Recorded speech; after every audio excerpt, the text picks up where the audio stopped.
जेवढे जेवढे गाडी पळवली तर कुठल्या बैलाला स्पीड जास्त वाटतंय काय?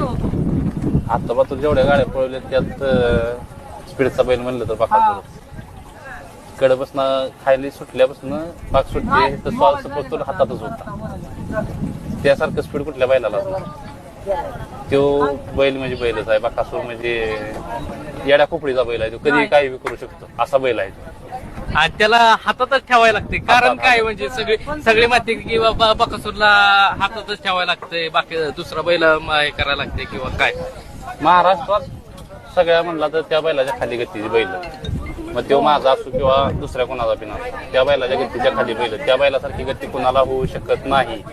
इथनं पुढं बी होणार नाही. इथनं मागं मोठ्या लक्षानंतर त्योच आहे. मोठा लक्ष देवच आहे त्यानंतर ह्यो देव आहे.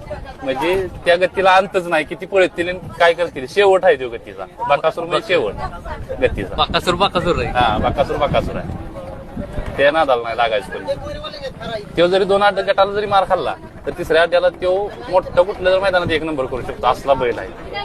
म्हणजे ज्याला संपला तिथं तो ज्याला वाटतं संपला तिथं तो दाखवून देतो त्या अड्ड्याला आणि की त्याचा इतिहास आज पातूरचा बघा. ते 2 अड्डे जरी सेमीला किंवा काय गोळ झाला काय झालं बैल शेजारचा पळाला नाही काय झालं गाडीने मार खाल्ला 2 अड्डे तर ते तिसऱ्या अड्ड्याला कमबॅक करतो का तर करतो आणि असा करतो की मोठा धप्पा देतो.